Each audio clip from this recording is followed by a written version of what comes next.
Hi guys, follow me on Instagram to never ever miss any of my crazy updates.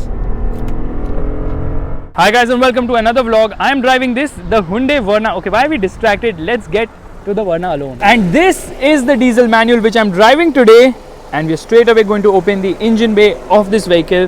Here it is, the new downsized engine, the 16 valve CRDI motor, and yes, you can feel some vibrations, but it's insulated, but it's so hot right now. The design is the same as the petrol model which I reviewed earlier, so there's not much to really talk about in terms of the walk around today, but I really love the grille. Hyundai has done a brilliant job with the grille. It's big, yet it looks classy because of the dark chrome on it. The lights look really nice, but the city gets full LEDs. You see, that is a bulb, that's a halogen, that is not an LED, of course. These are LEDs, and the fog lamps, they aren't LEDs either.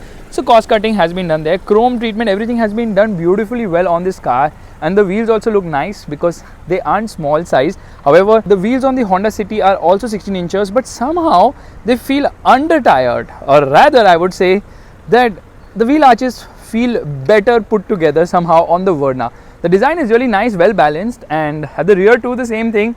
The lights are LEDs, not the indicators, which happens to be bulb. Again, cost cutting there. I love the smart trunk feature because I was shifting recently from old office to new office and I had so much to carry. Every time I came and stood behind with stuff in my hand, a lot of stuff in my hand, which you will see soon in Project Car, all I did was just stand here and automatically the trunk opened.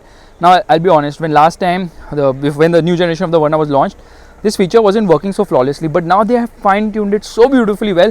It works absolutely mind-bogglingly phenomenally. But you know what, the Honda City also has a wheelbase of 2600 mm. Unfortunately, the Verna with the same wheelbase does not have much space at the rear, so Honda's packaging is mind-bogglingly phenomenal. But the floor is almost flat, and there is no center headrest. There is a center headrest in the new Honda City, however there is no adjustable headrest, which is there in the Verna, which is a good thing. Both the cars obviously get a sunblind manual one and a rear center armrest with twin cup holders. But the seat comfort is good on the Verna without a doubt. Just that legroom and headroom could have been better for sure.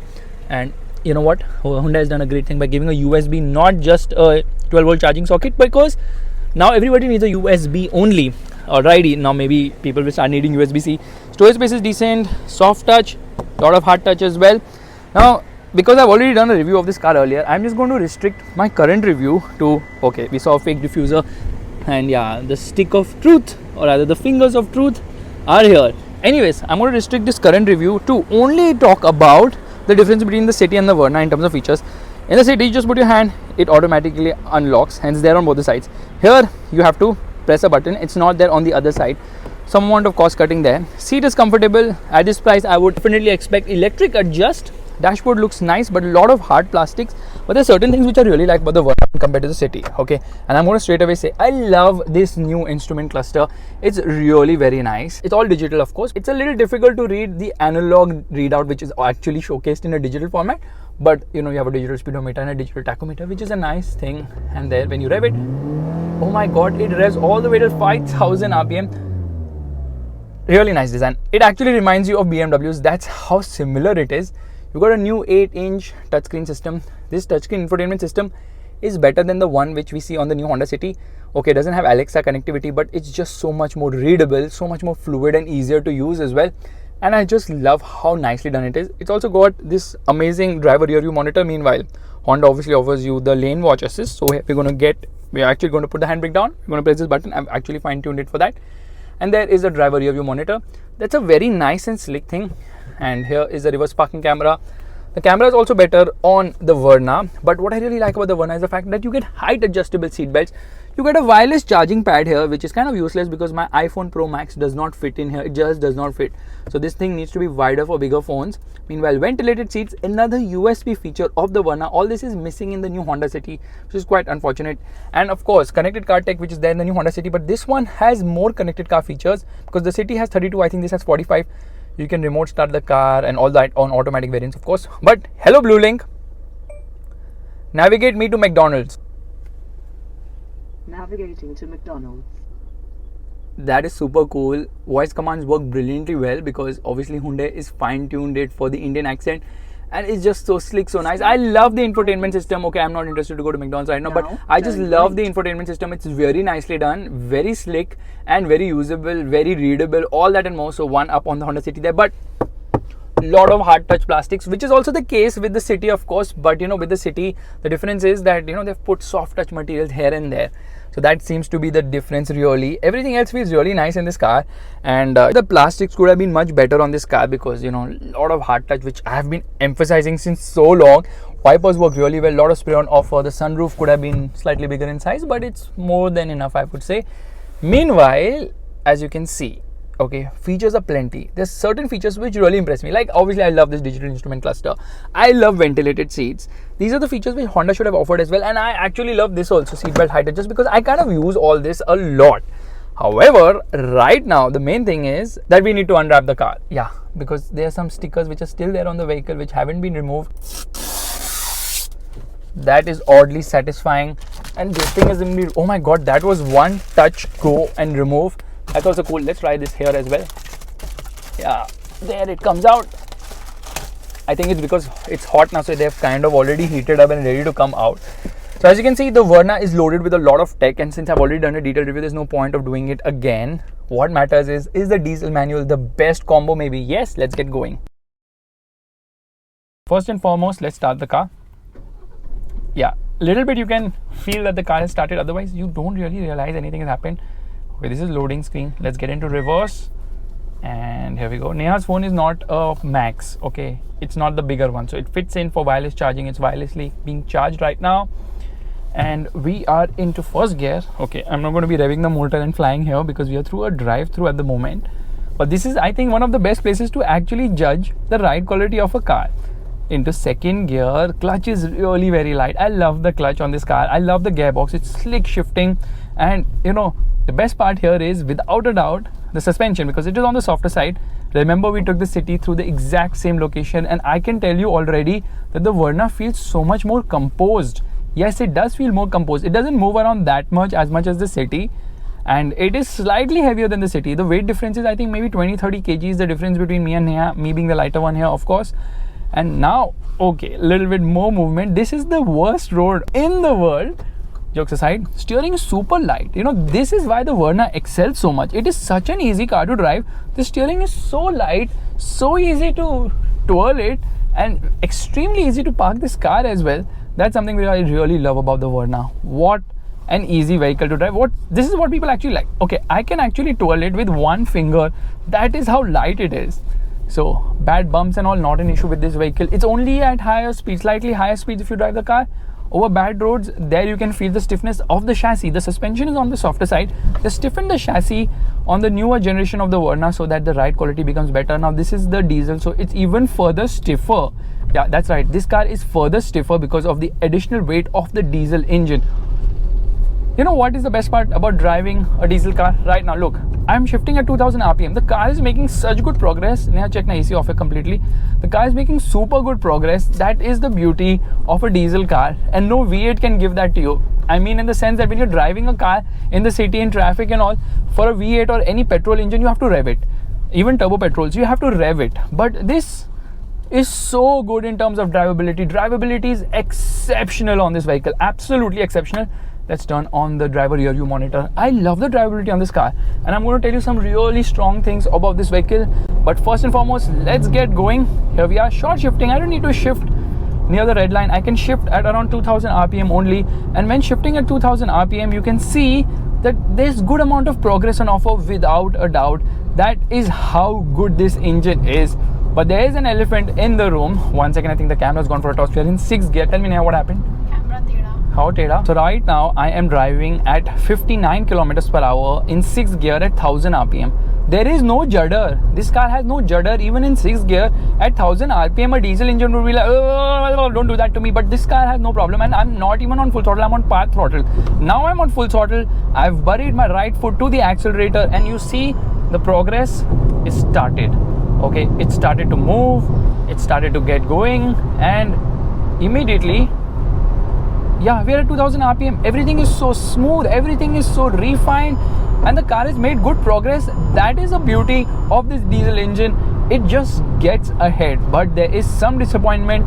First and foremost, earlier the Verna was known as a performance car, rather a performance diesel sedan in the segment, because the 1.6 litre engine used to produce 128 PS of power and 260 Newton meters of torque. What is 260 Newton meters of torque from a 1.6 liter diesel engine? That's more than the Skoda Octavia's 1.8 liter TSI engine. Yeah, that's right. Okay, we are comparing diesel and petrol. That's not an apt comparison, but you can just understand the difference was so massive. It's absolutely mind-boggling the way the performance of the Verna was. I mean, how massive was the difference? Well, I'm going to tell that to you in a bit, but 128 PS of power and 260 Newton meters of torque, 260 freaking Newton meters of torque from the Verna 1.6 liter diesel. That is considerable amount of oomph on offer, right? But, and there is a big fat but, Hyundai has downsized to 1.5 liters in this car. So 1.5 liter diesel engine is producing 115 PS of power and 250 Newton meters of torque. So it's down by 13 PS and 10 Newton meters. And what does that result in?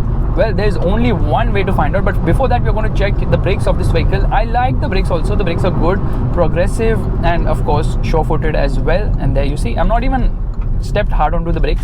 Stops very sure-footedly. It's also got something known as an emergency stop lamp. Anyways, we are into first gear and now traction control is on. I'm going to rev the motor. It is revving. It revs all the way to 5000 RPM. Little bit of wheel spin, so traction control is well judged, and off we go. And let me tell you straight away that the CRDI magic is still freaking intact, because this car, although less powerful than its predecessor, still has the punch. It still pulls strongly. And guess what? That's not the only thing. The biggest thing is that this is the fastest Verna you can buy today. This is the most efficient Verna you can buy today. This is the most drivable Verna you can buy today. This is the most torquey Verna you can buy today. OMG, how is it possible that the car is the most powerful, yet the most efficient, yet the most drivable? Hyundai has hit all the nails out of the park with this diesel engine. Yes, it doesn't have the same raw madness mid-range punch of its predecessor, but still it is good enough. It complies with BS6 emission norms, and it is better in terms of in-gear acceleration when it's compared to its predecessor. So yes, you win some and you win more, because this is actually more efficient by 0.1%, which happens to be 0.25 kilometers per liter. This has a claimed mileage of 25 kilometers per liter. That's absolutely mind-bogglingly phenomenal. Whew. Anyways, I've just exaggerated way too much, but that said, what I'm trying to tell you here is that not only is the fastest Verna, it's faster than the turbo too. It's faster than the turbo by 1.5 seconds. It's faster than the city diesel by 2 seconds, but it is slower than the old 1.6 liter Verna by around half a second. So this one goes from 0 to 100 kilometers per hour in around 11 seconds, which is quite respectable. But what's really so exciting is the fact that it never feels out of breath. The drivability is so good. You can put it into whatever gear you want. I'm in 6th gear. I have no problem. I can take it in any gear at any speed, and the car is so tractable. It's very drivable. Turbo lag is very well contained, and by far the best thing is that, you know, it's so smooth, it is so refined. It's mind-boggling how good this diesel engine is. Nothing, and I repeat it, nothing can replace a diesel engine, because the diesel engines are so freaking good in terms of performance as well as economy. The turbo also can't match it. 1.5 seconds slower, yet not even close to being as fuel efficient. Wow. That's why diesels will be diesels, period. No replacement for them. Now we're going to turn off traction control and we are going to rev the nuts in every gear. Okay, first gear. Let's see where it goes. I think 49. 5000 RPM, 49 kilometers per hour into second gear. And it is going to go, I think, around 89 or something, 88 kilometers per hour, 5000 RPM into third gear. Now in third gear, it does, I think, around 129 kilometers per hour, but it doesn't go to 5000 RPM. It goes till 4.9K, which happens to be 4900 RPM. Now, why this difference? Actually, the engine is tuned very well for low and mid range. It's excellent in the low end. It's excellent in the mid range. Like the mid range punch between 2 and 4000 RPM is massively awesome. Okay, but it struggles past 4000 RPM. It's not really a fast revving motor.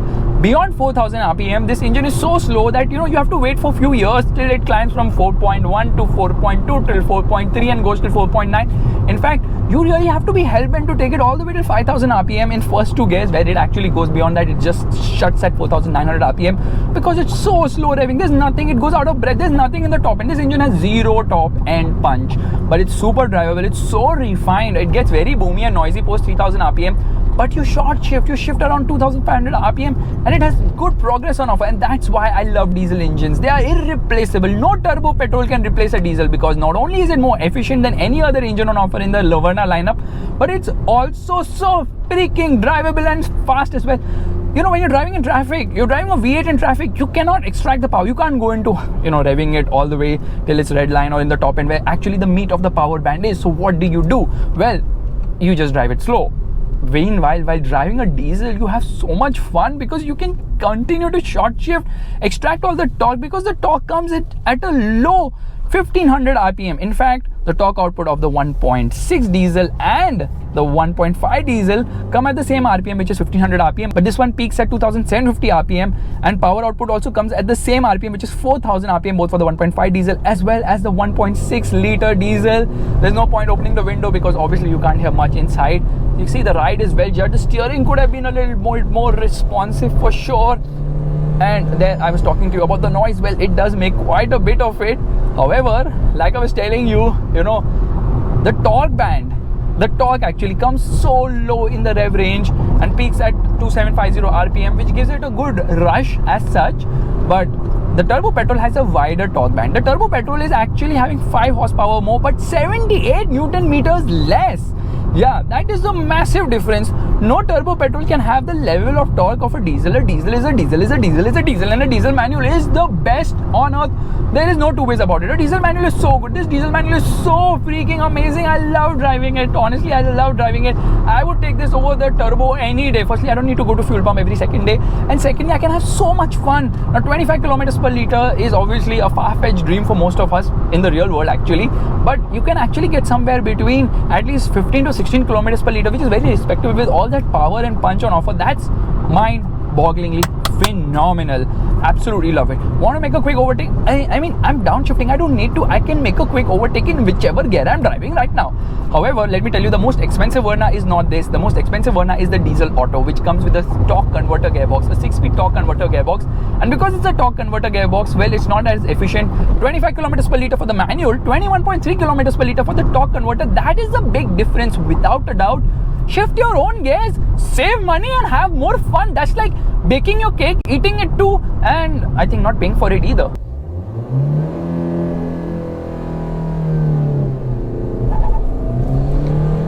There's so much grip on offer now. You don't feel the wheel spins. I mean, the wheel spins are really well contained. This car doesn't need traction control as such. Grip levels are good, and the ride quality, like I told you, is really nice. Steering could have done with more feel. It's light, but at high speeds it doesn't weigh up as such and doesn't inspire confidence, and it's not very direct as such, so you really don't know where you're pointing and shooting and where the car is actually going. That's one small issue with the vehicle. And body roll is also well contained. This is also the best handling Verna because the front is stiffer due to the additional weight of the diesel engine. So everywhere I see it, this is the Verna to buy. The price of this car is 16.88 lakhs, somewhere around that. Meanwhile, there are 2 variants on offer. Actually, there are 5 variants on offer for the diesel. 2 are only for the diesel automatic and 3 are for the diesel manual. And that's how you spin the wheels. So the range actually starts at 12.7 lakhs or something of that sort for the base diesel, and the one which I'm driving right now, it happens to be the top end diesel manual, which is priced at rupees 16.88 lakhs, somewhere around that, and it's 30,000 more than the turbo. Yeah, 30,000 more for more efficiency, faster car, better handling and whatnot. It's a win-win situation, honestly. Meanwhile, the diesel automatic is obviously more expensive. It costs 18.18 lakhs. Yeah, that's right, 18 lakhs, 18,000 rupees. And all the prices I mentioned are obviously on-road Mumbai. Making a lane change, well, the car feels quite stable and composed, which is a good thing. Overall, the Verna definitely feels a good car to drive. It's more comfort oriented, not really a car which would put a massive smile on your face, but this diesel engine will without a doubt put a massive smile on your face because it's so much fun. I love the gearbox, I love the gear shifts, I love the fact that it's so much fun and makes sense to your head, heart, brains, kidneys, lungs and as well. So it's just so appealing in every sense whatsoever. That's how brilliant the Verna is, or rather that's how brilliant the Verna diesel is. Yeah, it kind of judders if you just lift off the clutch immediately. So why is the turbo so slow? Isn't the turbo supposed to be faster? The turbo petrol, of course. Well, there is a massive reason for that. It has a dual clutch gearbox. Dual clutch gearboxes don't let you launch so aggressively. if that was a manual now, it would be faster by at least a second. Still the diesel would be faster. Now it's got a 45 litre fuel tank, and obviously the engine has got a variable geometry turbocharger as well. So in terms of hardware bits, there is no issue as such. Only thing is the Verna should have had more space on offer and little lesser hard touch plastics. That aside, the car is brilliant. It's absolutely brilliant in terms of, you know, the comfort on offer, the features on offer. And this diesel engine, the more I praise it, the less it is. It's so freaking brilliant. I love this diesel engine. You know what? I'm not going to miss the old diesel engine, but I'm going to be lying to you if I say that, because I'm going to miss the older diesel engine for sure. But this new engine is also very good. It's very good. It's very, very, very... I'm out of breath, you know, talking about this diesel engine, because I think I have gone over 4,000 RPM, just like how the Verna goes out of breath once it reaches 4,000 RPM. And that is a disappointing thing. But then who am I kidding? You know, you can't get the best of both worlds, or rather all the worlds. You can't get a low end and a mid end and a top end. All that is not possible. You have to compromise somewhere. I'm that kind of a guy who likes to compromise on low end performance. You know why? So that is the silence before the storm. But since this is more of a city car, this has to have good low end punch, because drivability really takes an uptick there. Now here on the gas, this car pulls from such low RPM. It's so shocking. 1300 RPM, no judder. 1000 RPM, you're driving the car, no judder. It immediately pulls. That's really so nice about this vehicle. So from my side, I give this 1.5 litre diesel engine a big thumbs up. In fact, I'm sure Hyundai Kia knows that this engine is so fab that they've put it on almost every car of theirs, right from the Venue to the Verna to the Creta, and of course the Seltos also uses the same powertrain, and I believe the new i22 would use the same 1.5 litre diesel engine. That's Hyundai Kia doing to its diesel engine what Maruti did with Fiat's multi-jet engine. Absolutely mind-boggling planning as far as that goes. But one request, guys, there is absolutely no replacement to a diesel engine. No matter how much turbo, petrol and all that hybrid crap keeps coming along, it will never be able to replace a diesel engine, because a diesel engine is so efficient, it's so punchy, it's just the best of both worlds. And this hybrid and electric and all, okay, forget electric, but the hybrid will never be able to match it. So I'm so sorry. The Ciaz SHVS, well, you need a diesel powertrain. I love that 1.5 diesel which had come, but that's gone. And on that terribly upsetting and confusing decision by Maruti Suzuki, it's actually time to end this vlog. Bye bye, take care, see you. How do you like the car now? Nice. How was it? वो vlog कैसा था? You were driving, not me. But how do you like the engine? Do you think the engine is good enough or what? मेरे को चलाने दी है वरना. चलाने तुम्हें. मेरे को. But you must have felt the G forces, na? I felt everything. G forces, Air forces, everything. Air forces? What is air forces? Window तो बंद है ना तुम्हारी. You always loved the Verna, na? Verna is your favorite or Elantra is your favorite? Elantra, it's classy. You know, Elantra's got the same engine. I didn't mention it in the हाँ, vlog that Elantra's got the same 1.5 litre diesel engine. So basically, थोड़ी सी. Hyundai has not only done a Maruti, Hyundai has also done a Toyota by giving a very small engine in its premium car. And on that surprising element which he didn't know the camera is rolling on her face, it's actual time to end. Bye bye. Like कर लो यार. You should tell me, na? The camera is facing towards me. तो monitor नहीं कर रही थी. What are you doing? We discussed that day. Incoming,